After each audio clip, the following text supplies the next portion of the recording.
We've got some exciting news for all you Marvel maniacs out there. That's right. We're inviting you to join our exclusive Marvel Movie Minute membership program. For just $5 a month or $55 a year, you'll gain access to a world of marvelous perks that will make you feel like you've been hit with a dose of super soldier serum. As a member, not only will you get bad puns like that, you'll also get your own private podcast feed delivering early, ad-free episodes straight to your ears faster than Thor's hammer flying back to his hand. And members also get access to periodic bonus episodes exclusively for our most dedicated fans. Consider it your own personal Jarvis for Marvel movie content. Plus, you'll gain entry to our exclusive Discord community, where you can chat with other Marvel fanatics just like you. It's like you're assembling your very own team of Avengers. Most importantly, by becoming a member, you'll be directly contributing to the show you love and helping us keep Marvel Movie Minute running strong. We value your support more than all the vibranium in Wakanda. We can't thank you enough for being part of our journey through the MCU. You're the Pepper Potts to our Tony Stark, always there by our side. You're the arc reactor to our Iron Man suit, the Heimdall to our Thor, the horny jokes to our Deadpool. The gamma radiation to our Bruce Banner. Well, maybe not that one. I'm sorry. So what are you waiting for? Don't be like Hawkeye, always getting left out of the action. Head over to truestory.fm/join and become a member today. Join us, and together we'll explore the Marvel Cinematic Universe like never before. Step up to the streets and become the hero of your own story. Excelsior, true believers. With your support, we'll make this membership program a smash hit.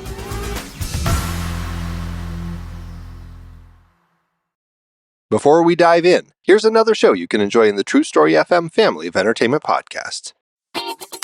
Ever wonder what bridges the gap between your favorite film genres, subgenres, and movements?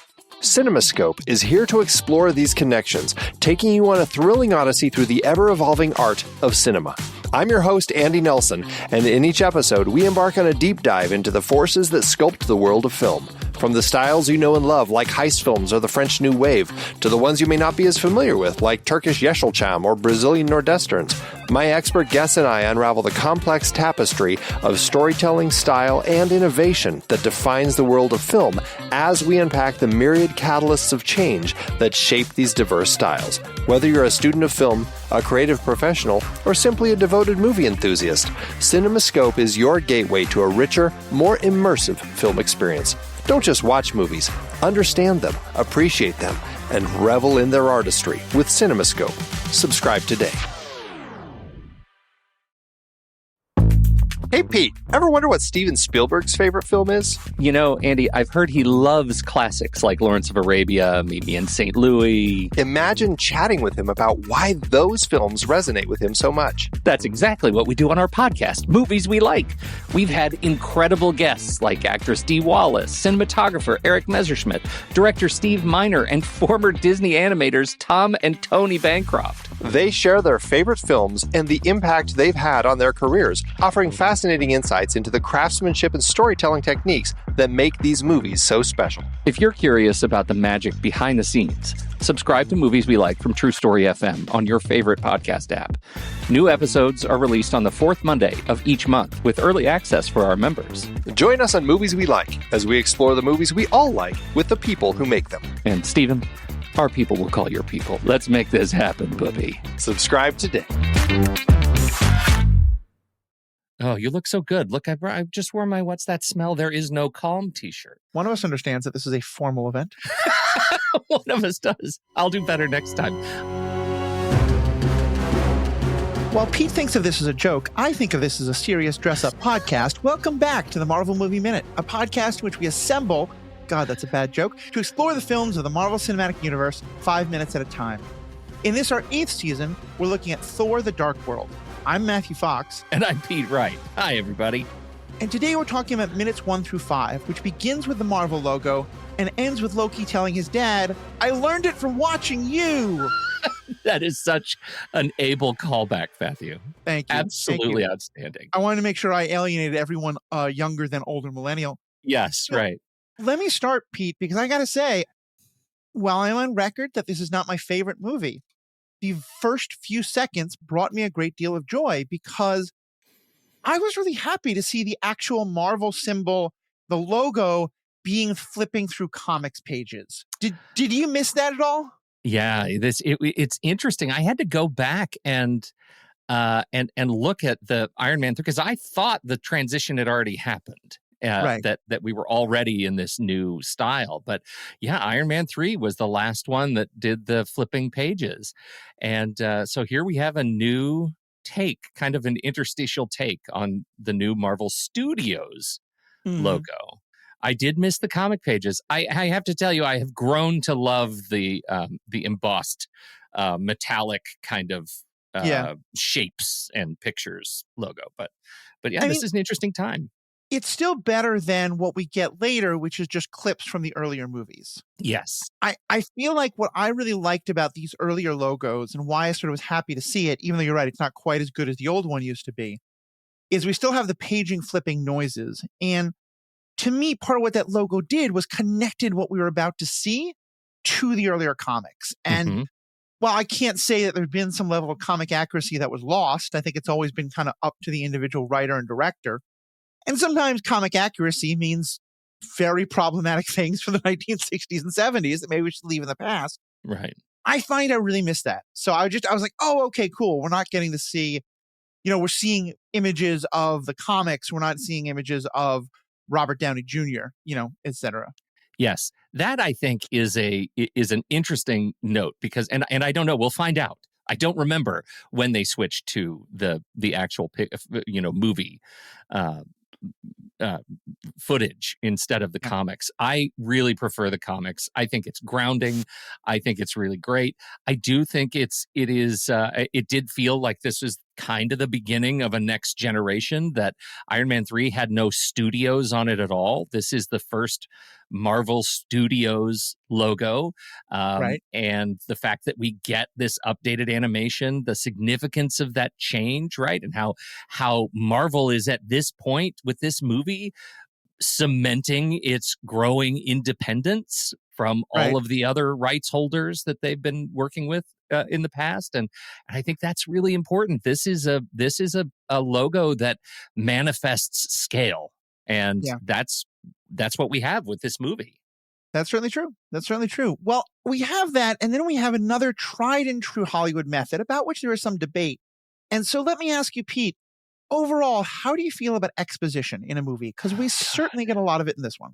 Oh God, I can't stand it. I can't stand it. Now, I understand that there is some sort of kind of, Book of the Vampire lore building that we have to do, especially because they made the choice to show us the fabled history of a generation past Right. Odin, right? A generation earlier than Odin, I should say. So I understand there is some lore explanation, but I do not care for it in general. I want them to show me. I want the characters to teach me themselves the voiceover. I don't care if it's Anthony Hopkins or somebody else. Generally, I am a voiceover antagonist. I have to say here I might be a little off on you because I do think Anthony Hopkins' voice is good for exposition. And so at first I'm in there. The thing is, though, that when you have a great voice, you have to have words that make sense. And we don't really have the union of those two things here. We have the one, like, for example, we get told that the Aether is this great power that Malekith wants to use to destroy everything. Right. I'm not a journalist, but I did study journalism a little bit. And I understood that, like, okay, telling me the what is important, but the how and the why matters as well. Right. And I did not Yes. get that for the Aether. I know that Malekith is the head of the Dark Elves, who apparently come from a time before there was light in the universe, which I'm not a xenobiologist, but I don't really think anything can grow and live in a world where there's no light whatsoever. I could be wrong there. I could be wrong. I think there are some creatures at the very bottom of the sea that might disagree with you. Yes, but my understanding is that part of what they feed upon is like sort of the carbon The developed detritus. from, that like falls sunlight is part of is part of the cycle. somehow. No, that's very true. That's very true. There's so much that I'm really interested to learn about. So when I hear this exposition start, I don't mind exposition as a way of world building, but you got to tell me something interesting. I think you're absolutely right on that. And I think introducing Malekith this early and putting these words behind him, saying he's striving to turn the world back to eternal night and not giving us any justification for this this aggression is Right. the central problem of the setup of this movie. There are a lot of things that I do actually appreciate in this movie, but that central setup is problematic. Nobody ever tells me why. I don't know why he is so mad. 5,000 years he's been asleep, just grudge sleeping, waiting to unleash his dark wrath. I know he's mad at Bor. He's mad at the Asgardians for taking away the Aether. But what's with the eternal night? Nobody's ever. I don't think I've heard a satisfying answer for that. Yeah, and I'm glad you mentioned Bor, Odin's father, because we get him very briefly and then nothing again. Are we supposed to believe that the Dark Elves have a significantly longer lifespan than the Asgardians? Maybe only when they're sleeping. I mean, I get maybe because they hibernated for a long time, but because Malekith is like Thor's age. Back before Odin is even born, I think we're supposed to understand. Or maybe when Odin is too young to be fighting. Yeah. Now Odin is too old to be fighting, and we still have Malekith. That's true. I don't know the answer to that question. That's an interesting setup. Because as we discussed in our primer last week, the idea is that these gods are gods that can die. And we don't have any sort of relative comparison with the Dark Elves to the Asgardians. We don't get that in the MCU. So, we're just kind of thrown into the middle of this, and there's some fun fight scenes. Like, again, I would like a little bit more grounding, but there's some fun sword and sorcerer stuff. I'm really trying to find positives here. You're doing great so far. Let me ask you, are you a fan of the Final Fantasy chain of video games? I have not played them all. Those that I have played, I have enjoyed. I feel like that was very much past Pete. I have a hard time imagining getting into them now. That's fair. But yeah, I mean, I understand them. Let's say that. I mean, if you played at the era that I did on like the original Sega pre-Genesis or Sega Genesis or things like that, then when I say that one of the most recent ones that I quite enjoyed watching my partner play, the theme of which could basically be summed up as boy band road trip. You might realize just how far we have like fallen from the eye of God in terms of the making of these. But the reason I ask was, I think what those games did, which very few have been able to do, is to mix fantasy and sci-fi. And I think part of what made the first Thor movie worked is it was very solidly saying, look, we are in Shakespeare. We are in the Middle Ages. We are in a time of swords and wizards and hammers and all that kind of stuff. And yes, it's a little science-y, but don't worry about it. So when I see, once again, the warriors getting ready to fight against the Dark Elves, and there's laser guns and spaceships, I'm really kind of lost in this. Well, and that's another thing. Did you guys talk about the Odin's the scepter in the first season? A little bit, yeah. And it's kind of disintegration ray effect that it has. Yeah, and I'm curious about that. Is that what we're seeing? A manifestation of the ray that comes out of the staff? I think so. And I think that is a thing that at least is like, I noted that and I was like, oh, actually that's kind of cool because in Norse mythology, it's a spear called Gungrir, and it does not have any kind of laser shooting ability, but it's certainly something that is like a symbol of his authority and is supposed to be a very powerful weapon. And one of the things that they established in the movie Thor, and I believe in the comics, which is not in the mythology, but they've kind of painted into their world, is the idea that weapons get passed down to those who are worthy of them. Right. And so I did kind of like that because that was a big part of that first Thor movie was, is he worthy of the hammer that had existed before Thor existed? Right. And so I have to read in a lot of this, but I think I can read it in. Kind of what we're telling us here is that Gungrir existed before Odin, and clearly Odin was worthy of it. So that I did think was a nice little throwback. I do too, and they make a comment later. We'll see in the film that Thor is questioning his relevance to earn the spear now, right? As son of Odin, and I think that is an interesting play that we're getting a lot of this sort of legacy stuff at work Right. in this. And the entire movie is based on legacy. This is The Godfather, right? This is a familial sort of dynastic grudge match that has taken 5,000 years to resolve. And that's what, that's the setup for this, that Malekith is just another mob boss, and he's coming back to defeat the Asgardians, but specifically, he's coming back to defeat the son of Bor. I like that too, because it also tells me the level of depth of the RPG that we're dealing with here. Yes. Because in some RPG games, like, you might be very good with blunt weapons, but edged weapons or piercing weapons is a different thing altogether. But apparently for Thor, he's good with a hammer, he's good with a spear. So he's handy. He's kind of a journeyman hero. Yeah, there you go. There you go. Yeah, he's also an electrician. Let's talk about the Chris Eccleston of it all. What do you think of Mr. Chris Eccleston and how he's utilized in this movie? Okay. Well, I think some of the mic drop moments, I think that both of us will have, should be reserved for later in the movie. But I will say that I have an interest at this point in the film, these first 5 minutes, I have an interest in seeing how Eccleston does. I'm still provoked and curious and excited to see what happens because I'm on Team Eccleston. I want to see him thrive in this movie and be a villain of the ages, a memorable contribution to the Thor lore, MCU lore. At the end of these 5 minutes, I'm really excited for whenever Eccleston shows up. Because so far I've seen someone with so much makeup that I can't recognize if it's Eccleston. And he's speaking in a made-up language that I can't recognize his incredibly distinctful voice. Yeah. And I think that's, again, I'm really trying not to be Mr. Negative here, but you're kind of going with me on some of these things. To me, it is one of the first movie, part of what sold it so well. And again, like, I think Chris Hemsworth did his best as like the little puppy chasing after the two Great Danes. Mm-hmm. But, Tom Hiddleston and Anthony Hopkins are just these two incredible, like, Shakespearean actors with great voices. And the way they speak their lines, we'll talk about that later in the 5 minutes, because we get a phenomenal Loki scene where he only speaks 3 lines, but just takes over the movie. Yeah. And Eccleston has that kind of voice. And granted, I don't know him from much. Mostly I know him as the first of the rebooted Doctor Who's. I believe he's the 9th Doctor.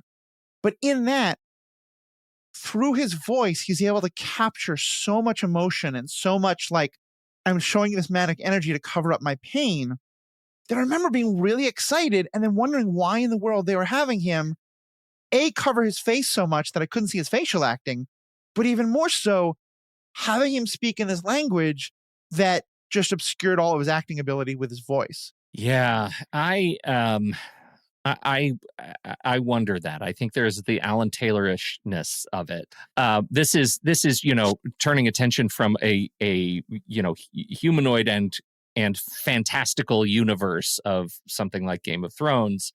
I think it has an impact and it has an effect on the choices that you make for your antagonist. And I think underneath all that makeup, we lost the true performance of what Christopher Eccleston could have done, buried in epoxy and plasticine and latex. Right. I'll tell you my connection to Eccleston. The first one that I came to after we had our recording last week was 28 Days Later. I realized that was one that has really stuck with me back from 2002, where he played the major in the castle and helped set up barracks and things for our wandering protagonists. And that was a fantastic turn for him. Even, I think before his Who days, I think that was immediately before his Who days. So, excellent. Yeah, I've not seen that, but I know 28 Years Later is coming out, so I've been thinking about going back and watching the whole series. Yeah, worth it. So I do think it's notable that Malekith is the first character that we see, and I think the only one in these 5 minutes, other than his, like, sort of the people with him who don't really get named, who is a new character. If I'm correct, every other character that we see, Thor, we don't see Thor, but Odin, Loki, and Frigga are all characters from the original movie. Is that correct? Well, I should say, we obviously we mentioned Bor, but this is it. Right. So I don't know that Bor necessarily counts, but we do get Curse in this sequence. Algrim, I should say, to be correct. He's not quite Curse, but we do get that conversation between Malekith and Curse sticks with us for a while. Okay, that's right. He's one of Malekith's people there. Right. So let's talk about what it is. How does this battle play out? We see kind of a couple of different dimensions to it. My understanding is that it is the Asgardians attacking and invading wherever the Dark Elves are.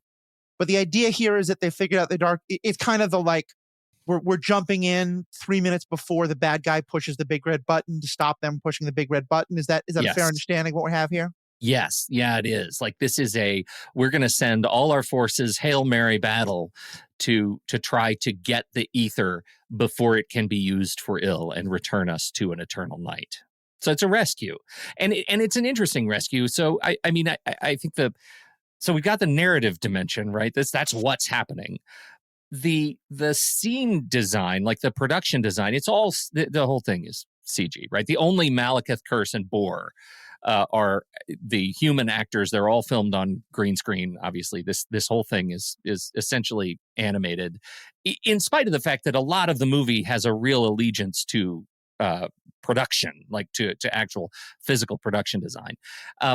This uses a lot of virtual cameras. It uses a lot of a lot of CG, and I think it is one of the least interesting battles that we have. And in the first 15 minutes, we get a number of battles, right? We're about to get more battles that are more interesting. This one just feels dark and foreboding. It does not kick the movie off in an energetic way. It just feels blue and sad, and a lot of disconnected sort of things fighting other things, as our friend Tommy Handsome says. It's just fake things throwing things at fake things, and that I think you can really tell. It it calls its shots, and I don't really love it. I mean, do you find yourself engaged in this sequence? I don't. We've talked about how there's an element that we're going to be doing it throughout this podcast of like basically me learning more about movie stuff, because I don't think I would not have been able to put that into words the way you did, but everything you said is like, oh, okay, yeah. Like, I didn't see that, but I definitely felt like it just felt, I didn't feel connected to it at all. I didn't feel invested in it in any way. Yeah. And that leads me to a question that I think is going to be something we're talking about this whole movie.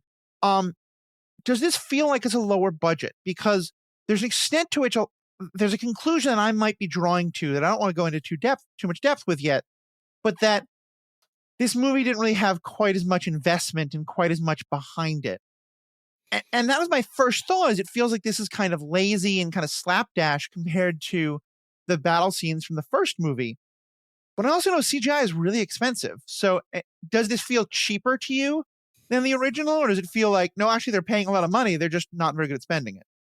I'll tell you, I have kind of a blind spot here, because this, we're looking at an era in these last 2 decades where CG production has come a very, very long way. And at this point in 2013, what was our capability? What was our capacity for creating fantastic things? And was the money spent effectively on this? There are some sequences in here that are beautiful. And I think, weirdly, the more light that they put on a sequence, the better the CG looks. And that's pretty rare. Like, a lot of times you just add a lot of light and it makes it, obvious where the seams are. And in this case, I think that this opening sequence was just misguided and feels slapdash to me. I think what may be a bigger concern is, this movie apparently is rife with last minute production changes. And I feel like it's possible that this opening sequence was put together in a bit of a rush as a result of changes made during production. I just don't know. And we don't have that early version of the shooting or of the production script to be able to see what was the first draft like. What did they start production on? Did they really open with this dour, bland, fighty scene? I don't know. And I mention that because it's a theory that I want to put a pin in for later, which is that, are we starting to see the creation of movies that aren't meant to stand alone, but are meant to just kind of get our characters from A to B, or in many cases from like F to H for the next movie to set up? Yeah. I don't know that we have to wait too long to answer that question. I feel like we're pretty close. Let's move though into, well, actually, let me just say one last thing. So as I understand it in the fighting, because again, it's also very, very like, quick cuts and quick motion. So it's hard to actually tell what's happening. But it seems like they just flat out invade and start fighting the Dark Elves until Malekith remembers that the Aether is there, at which point the Asgardians remember that the Aether is there, and they kind of like shoot down to grab it. And in grabbing the Aether and removing it back to Asgard, no actual Dark Elves or Asgardians are killed. Why couldn't they just do that from the beginning? Yeah, that's a great question. And it actually takes our earlier sort of thesis about this opening 5 minutes and throws it away. The reason I'm sort of hanging my hat on that opening thesis is because that's exactly the parallel that we get in the next 15 minutes, where Thor is out there defending the 9 realms and he's doing the yeoman's work of the son of the king. And that felt like exactly what we were dropping into, but 5,000 years prior. It felt like a mirror kind of sequence where we just jump into this battle because we've been fighting and clearly we knew what was going on. Could it be that everybody was surprised that the Aether was there? Probably not Malekith. That would be a stretch, but that's a direction question. Right. And then they threw their own Hail Mary and just sent another, bridge down to grab it. Mm-hmm. Maybe that happened. I do think you're right. Like it's the first thing you notice is when that first big bridge comes down and the Asgardians just come out shooting. They're just don't even aim. Ready, fire, aim. I mean, in some ways it makes me think that, as odd as this is going to sound, I think this scene would have worked a lot better if we had a lot more of it. You'd have to have it be better. Yeah. But like because again, you then wonder that, okay, well, if they didn't know about the Aether, why are they just invading the land of the Dark Elves and slaughtering them? Right. And presumably they have a reason, which is that they know the big red button is there. But if you're invading to stop the big red button, you can't discover the big red button halfway through. Exactly. We needed to set up more of the caper. Right. So, and I apologize, I'm bouncing around here a little bit, and I'm also kind of leading us on this weird journey, so take it back from me at any point.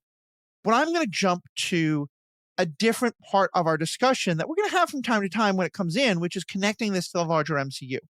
Sure. And here I'm going to give spoilers for the next movie, but I promise it's relevant. There's a lot of ways in which this story does not make sense. The story is what Odin is telling us. In the next movie, Thor Ragnarok, one thing we learn is that Odin is not a reliable narrator. And that a lot of times what Odin would tell his sons and tell his people was his attempting to, make things better for all the 9 realms, was actually Odin plus his daughter Hela being kind of bloodthirsty and being kind of conquest heavy. I don't think they were, maybe I'm being unfair here, but I don't want to give the writer of this movie enough credit to say that was what they were already setting up. But do you think that it is one of those things where the third movie helps to better explain the second movie? Knowing what we do now about what was actually happening with Odin and Hela, do you think is this one of those things where like a later movie cleans up a problem? Is it possible to see all this as the reason this doesn't make sense is because this is Odin telling the cleaned up version of this story, and that the reality may well be that it was Odin and Hela, and maybe the Dark Elves kind of have a point. They were kind of screwed over in all this. Yeah, I think that's absolutely a rational take on this. And I don't necessarily think I have a problem with it, right? Like, you could, not knowing anything about the subsequent film, you see this as a chase and a race to the Aether. But suddenly, once you hear the way Odin was operating in those days, the family legacy that he inherited in the form of Bor's own bloodthirstiness, doesn't it make sense that he would be a conquering warlord first and foremost? And doesn't that somehow, I don't even know that this is something that needed fixing. Doesn't that somehow underscore this sequence that the Bor family line is terrible. Right. And so we get another layer on Thor, which is, look at what you're trying to do. You have to shake off the mantle of the familial line of conquerors to be better, to be a hero. And I think you're right. And I think for me, all I mean about fixing it is that if we think of Odin as a good narrator, as a reliable narrator, then we have to believe that what he tells us is actually what happens, even though it doesn't seem to make sense. Yeah. But if we establish that he's not a reliable narrator, to me, that makes it more okay that it doesn't make sense, you know? And so I think that's why I kind of like it, is it's that sort of like, oh, okay. Yeah. Maybe this is supposed to be kind of mad dash and weird, you know? But, you know, I'm to give that perspective even more credit. I think it's important to ask, of this film, of this movie, without looking at what we learn about Odin later, is there enough in this movie about that we get from Odin and his behavior with regard to his family and the Dark Elves and everything that actually would indicate the truth about his beliefs against the Dark Elves? Do you feel satisfied? And I don't think we can answer that until we're done. But do you feel satisfied with the way Odin behaves relative to the bloodthirsty family tree? And I want to say, by the end, I want to be able to say, yes, I don't necessarily need other movies to convince me, because if it doesn't, then this movie as a standalone entity fails your premise that you said in the very beginning, that it's just to get us from F to G and not really standalone. Here's the thing. I would say, as a Star Wars fan, I have a whole podcast about Star Wars. I've gotten pretty invested in the idea that, like, later works can make earlier works better. Yes. And it's not that I give the earlier works credit, but for example, I think the prequel movies make a lot more sense and are, for me at least, a lot more emotionally powerful, knowing what I know from the Clone Wars TV show, which came many years later. For sure. But the other thing I think that's happening here is, and this is a tension we're going to have throughout the show, you and I in our last episode were both kind of negative, but you challenged me a bit to maybe find ways to be a little more positive. And so you put before me this plate of very boring pancakes and said, try to find something positive about the pancakes. And I said, well, what if I get this maple syrup from over here? And if I pour this maple syrup on the pancakes, I can like the pancakes more. And now you're saying, no, but take away the maple syrup and just tell me what you think about the pancake. I'm going to tell you, it's a pretty bad plate of pancakes. It is. I am a creature of complication. I'm just saying, I need to know that the movie makes sense on its own and with the application of future syrup. And that's okay. We contain multitudes. And I'm 100% with you on the fact that when you're building an ecosystem like this, like, there are things that are going to influence other things. And that's awesome. That's awesome. But I do think that we have enough tension between Bor's behavior and Odin's behavior that we actually may be able to mine a satisfying answer out of Anthony Hopkins' performance here. And I'm actually hopeful. I'm hopeful. It makes bad radio, but my eyebrow is fairly high up right about now. But I'm here's the thing. I took my first bite of what are supposed to be blueberry pancakes. Yeah. There wasn't any blueberry. So I think it's better with blueberry syrup on it. But I'm going to trust you that maybe we'll find a blueberry in the pancake itself. I'm on the hunt for blueberries, whether or not we have future syrup. Let's then switch to the second half of these minutes, which I actually think is some really good moments, mostly because it's Loki. Because we switch pretty dramatically from Malekith, who, by the way, throws all of his people under the bus, literally gets them killed in order to help him and a few others escape in a suspended animation. Again, not explained in the slightest, but there we are. It is it is also effectively a genocide against his own people, right? Like, how many people were on those ships? How many people were on the planet when he crashes the multiple massive people-carrying ships into the planet, destroying them? That's a significant war crime against his own people. I am curious about how the Dark Elves choose their leaders. Yeah. Because if I was one of the people who survived with Malekith, this might be one of them say, hey, Mally, how about you go take a rest? How about you go sit down and let someone else run the people for a while? You're clearly agitated. We'll get to that later in the movie. We switch to Loki walking into a modern day Asgard. He's in a kind of very medieval chain kind of a situation, and he passes by Frigga, and, says, well, are you proud of me now? In this like dripping with sarcasm voice that Hiddleston can do. She says, oh dear, don't make it worse. And in one of my favorite lines, he says, define worse. And then he stands before Odin. Odin says, I want to speak to the prisoner alone. At which point the 30 guards stay put. Only Frigga's literally the only person who leaves. So he says, Mom, I want to talk to our kid without you. Mm-hmm. And then starts to kind of list all of the crimes that Loki has done and says, don't you feel bad about this? And then in far and away my favorite line of these 5 minutes says, I went down to rule the people of Midgard as a benevolent god, just like you. Right. And doesn't that start to push that button toward Odin's behavior being inherited from his warlord father? I think this is starting to make that case. After seeing Ragnarok, yes. But I don't think there's anything in the text for us to think that yet.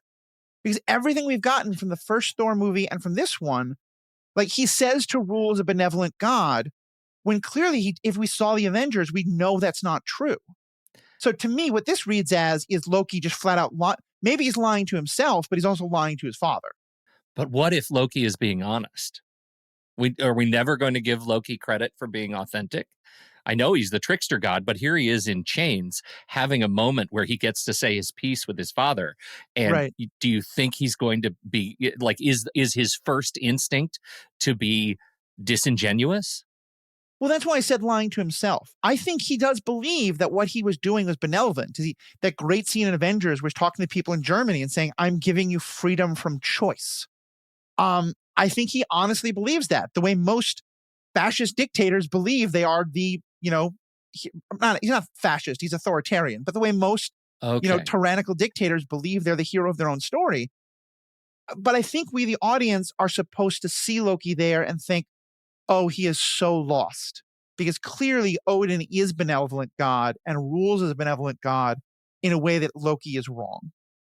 Okay. And that's, I get it. And I get what you mean by after Ragnarok, we see that this can be, again, retconned. But I do think that to my ear, listening to Loki say, just like you, is actually describing what Loki would expect Odin to do when Odin goes down to Midgard and says, I'm here to free you I'm here to free you of choice because I am your benevolent leader.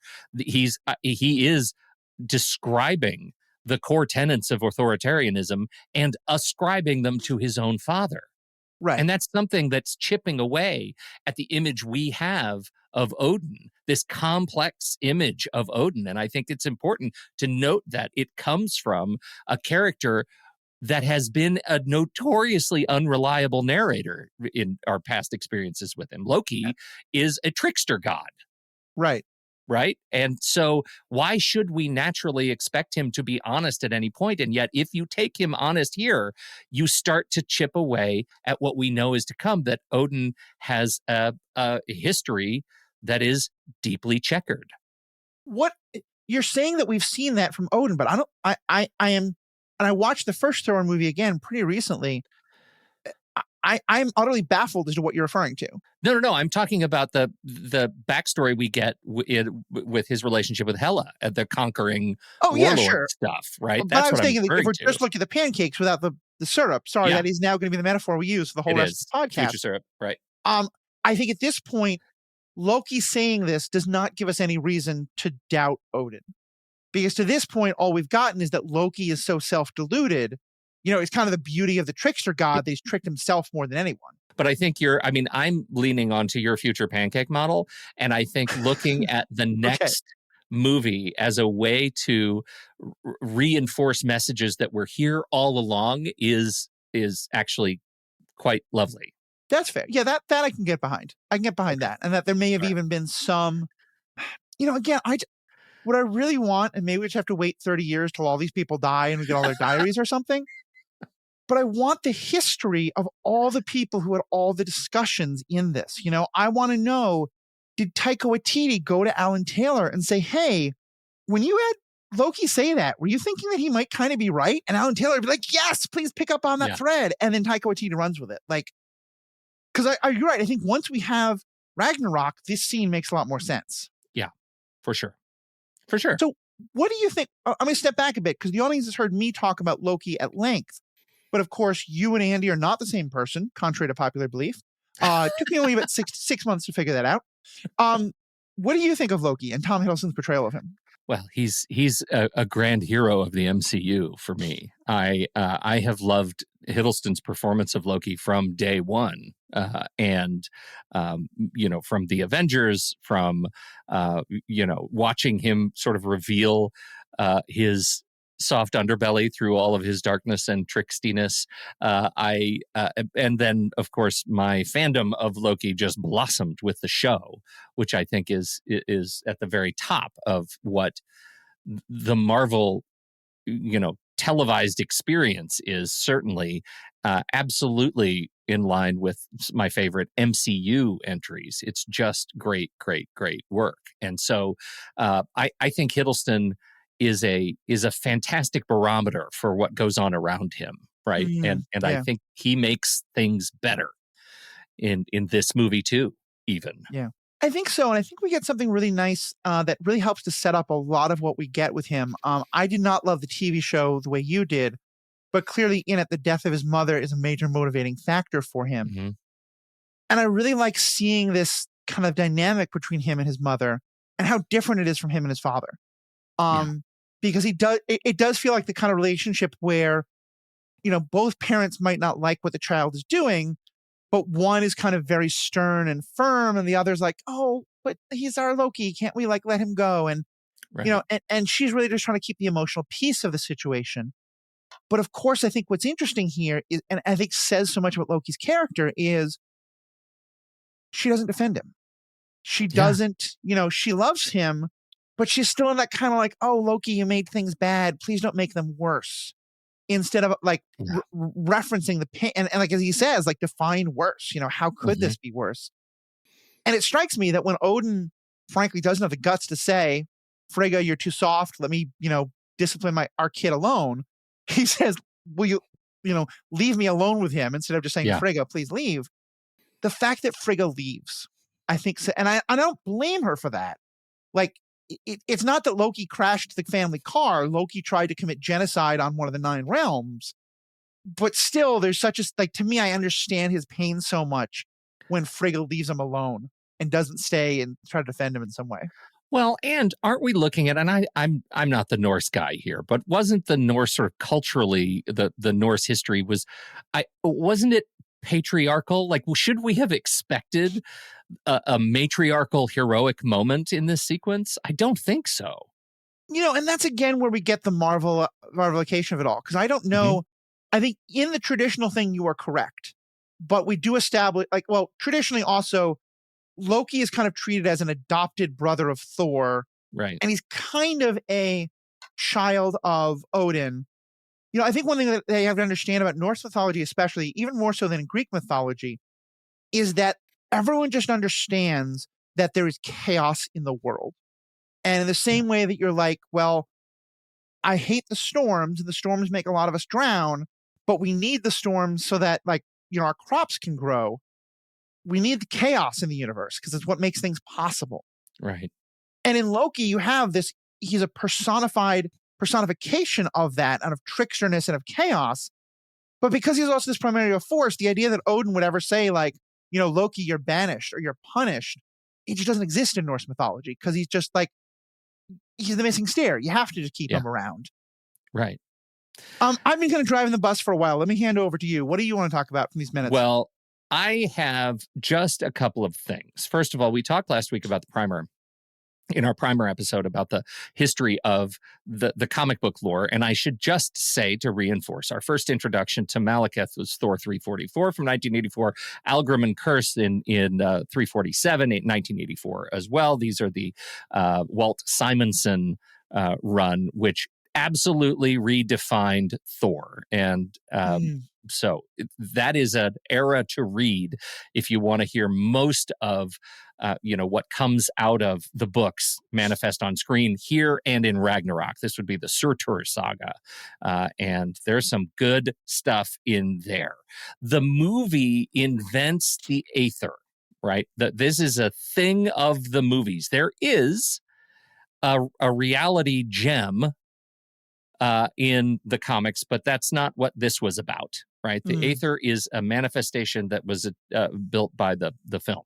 Malekith is a vastly simplified character, very flamboyant character in the books, and so he's actually, I think, if you had given the books to a director and to directors in our sort of MCU universe and said, who do you think would be most likely to take on Malekith as portrayed in the book?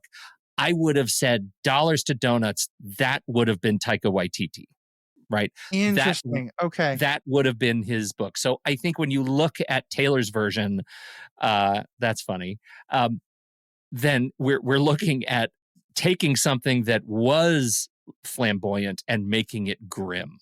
And so that's an interesting choice to me to come out of this. It's this dark aesthetic. And so anyway, I thought that was interesting. Now, one thing you may not know about me is that I love typography. And my seminal, some say, contribution to Marvel Movie Minutes past has been, oh, look, at that logo or sign, let's talk about the typography. So buckle up, Buttercup. It's time to talk about fonts. Okay, I was going to say, for those who are not as educated, of course, I know this, being the film auteur that I am, typography is the study of fonts and of sort of how things are, why and how things are written the way they are. Okay. Right. In this case, I'm going to check my email when you talk about this. I'll be back. Go ahead. Hey, you. I'm kidding. This one is obviously, as soon as we see Thor: The Dark World, we get this strong, big, blocky serifs, and it's like an embossed font. The Thor has kind of a lattice work inside of it that has sort of an homage to to Norse sort of engravings and art. Right. Very it's sharp. Let me just say one thing on that. It is also, to me, again, I might be wrong. These are movies I saw 30 years ago.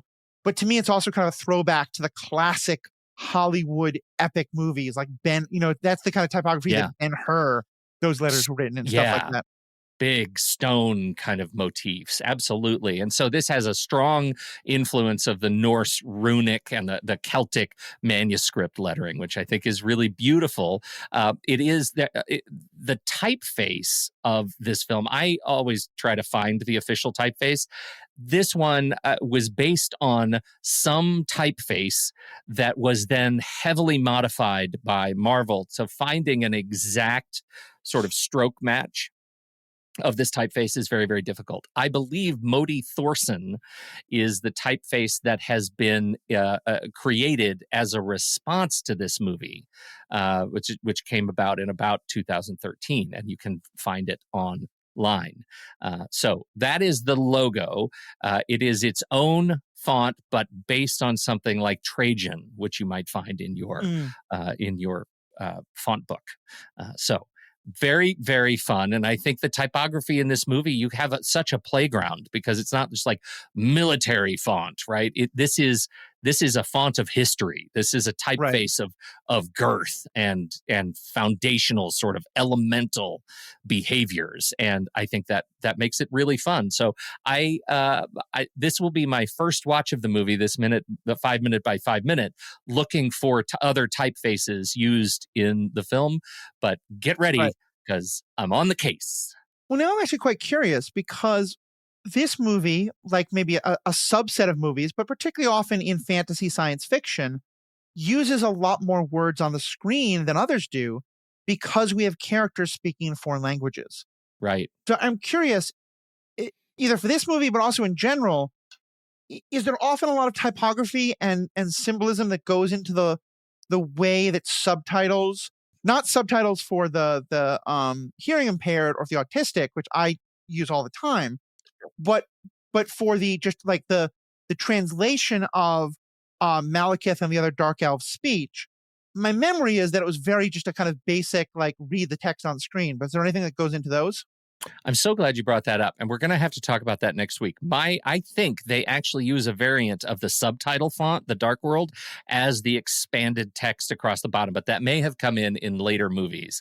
Interesting. So we'll have to verify that for next week. But it is very interesting, and I would say, to your point exactly, if you want to see some of the best translational subtitles that I've ever seen on screen, watch season 3 of The White Lotus. Are you a White Lotus person? I'm not, but it's on my list of things to get into. What they do with the design of the subtitles, I don't know who did it, but I want to hug them. They do the English in beautiful script. It's gorgeous, but in a sort of slightly lighter opacity underneath it, like literally superimposed beneath, or so subimposed beneath the Roman script, is the Tagalog script. So you can actually see this sort of ghost of the original language that underlies the English translation. I don't know if they do that in other translations if you're watching in other languages, but it is gorgeous. It is so artful when they do that on that screen. So that is our White Lotus sidebar. We're all on a long tangent, but just a question. Tagalog, as I understand, mostly the language of the Philippines. Are these Filipino characters in Thailand? I said Tagalog. I don't think I meant Tagalog. Okay, I just want to clarify. I think I did not mean Tagalog. Yeah, probably Thai or one of the Thai languages. They're speaking in one of the Thai languages. Right. Just clarifying. Yes, you're absolutely right. That is the Philippines. But no, knowing that's a love of yours is something we'll revisit, especially because one thing I'm very aware of, as I said, because I watch subtitles all the time, is every now and then they don't think about that. And so the subtitles and the translation, so like you'll see the translation and then see the subtitles say speaking in dark Elvish. Yeah. Will be on the same line and you can't read them both. But, right. Definitely. Okay. So what else do you want to bring up? Besides talking about topography. Well, yeah, typography is always a high point, more than almost anything else. So I think we get in here, we get to introduce ourselves to some of the techniques that come from the practitioners on the film, the cinematographer, the sound design, our director, and our editors. And I think it's worth at least noting how these people are putting this together. Cinematography is Kramer Morgenthau, and putting together a film like this grounded fantasy with historical and sci-fi elements, is I think it's a really challenging thing, because you're making up the fabric of this universe, but it has to be built on something that you can actually make real and feel sort of familiar. Right. This is the same thing we talked about in season 1 of this very show. And our tagline for that show is, you have to earn your wizards, right?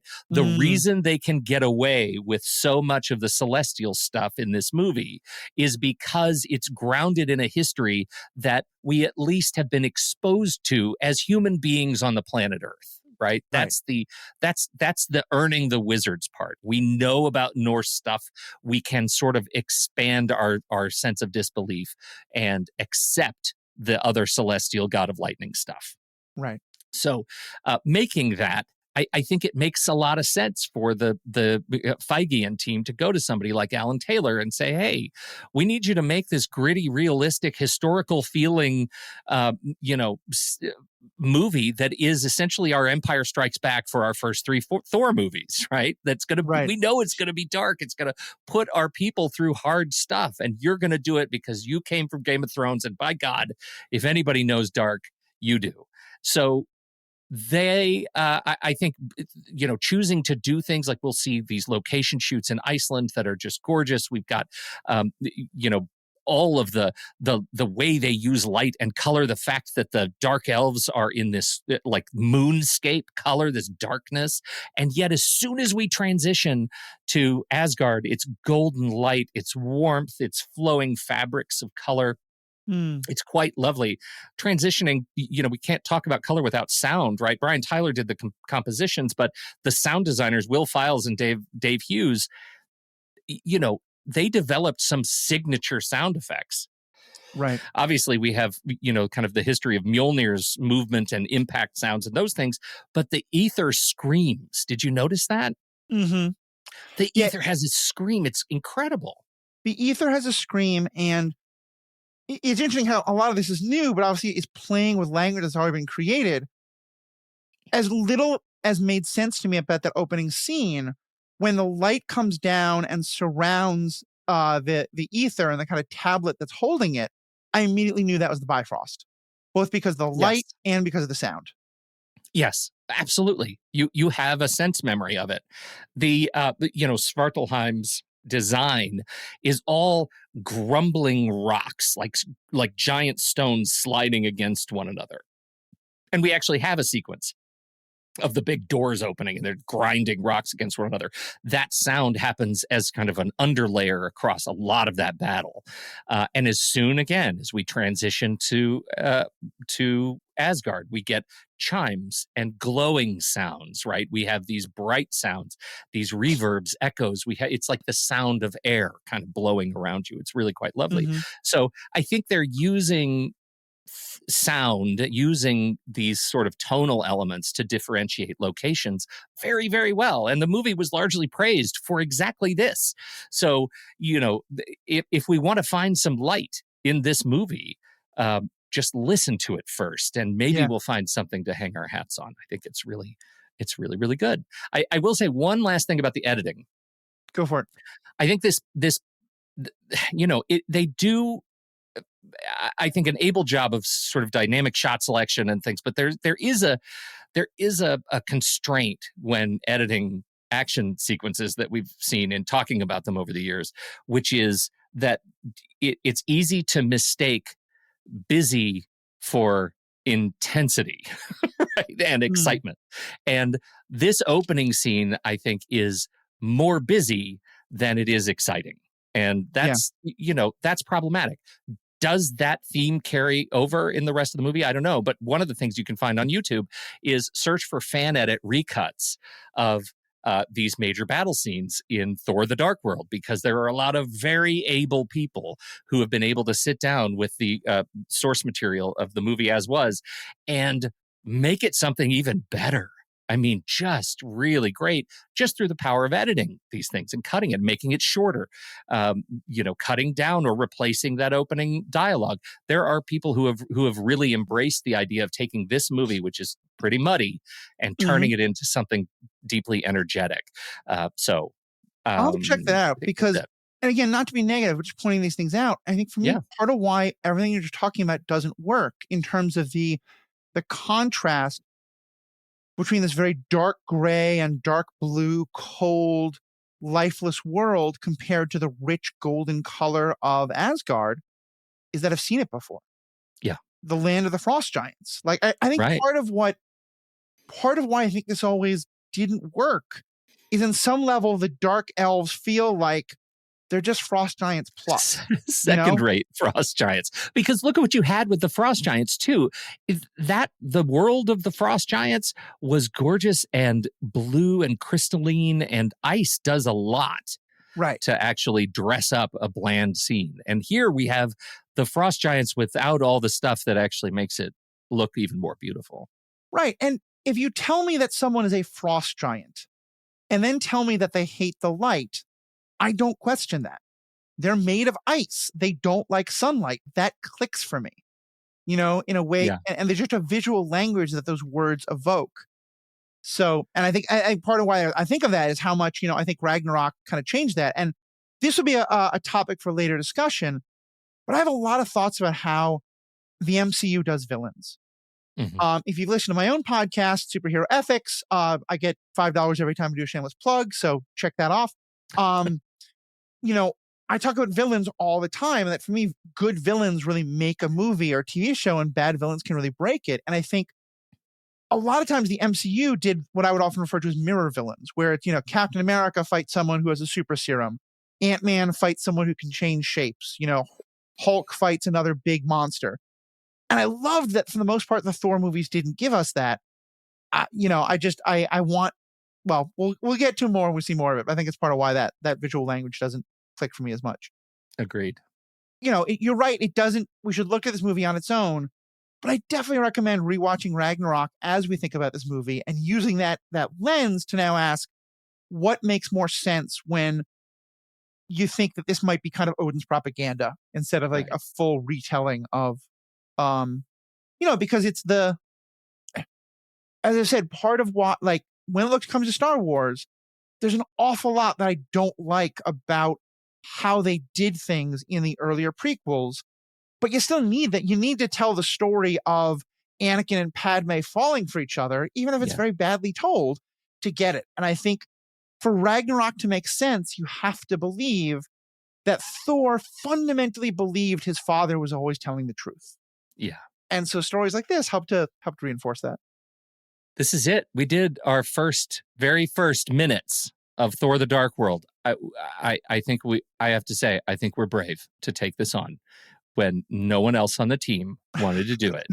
I'm just saying, I'm looking at you, everybody else on the team. We're no, don't do that, because if you, I'm doing this to plant my flag for the next couple of good movies. So I think we accept that those people have stepped out of line, because I don't want to challenge them and they come back and go, no, okay, I guess I'll do that Ultron movie or, that Winter Soldier movie. This is not punitive in any way, shape, or form. We're just saying it is a noble effort to spend so much time talking about this one. I'm excited for what to come. I think we've made some real headway. We do have, as our bonus section coming up, we're going to talk about our weekly ranking, and I don't even know what it is. I'm very excited to see what I'm going to be ranking. If you want to learn more about membership, head over to marvelmovieminute.com, and you can sign up there for a few bucks a month. It really helps us and the whole recalcitrant team to keep this show afloat. We've had some touch and goes with the show, but it's still here and still kicking, and we're very, very excited to continue to bring you these movie minutes, these movie minute conversations. It's really, really great to be able to do it. Your help is everything. Join the Discord at truestory.fm/Discord. Lots of free channels, but of course we have our once you become a member, you get access to the triple secret channels. We'd love to have you there as well. The double secret channels suck, but the triple secrets, that's where we drop the real stuff. That's the one to look out for. Right. Matthew, one more time, because of that $5 plug, where do you want people to go find you? I run 2 podcasts of my own, Superhero Ethics and Star Wars Generations. Pete has been a guest on both of them and will continue to be a guest on both of them, despite his best efforts to avoid doing such. He recently made the mistake of saying that he really wants to talk about the video game and the TV show Last of Us.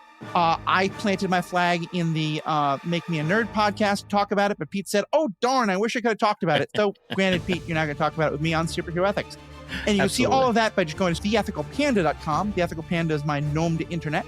theethicalpanda.com, which is part of the True Story family of podcasts. And you can find me behind Sitting in the Dark, a monthly horror podcast, or The Next Reel, a weekly movie podcast with my a podcast partner, Andy Nelson.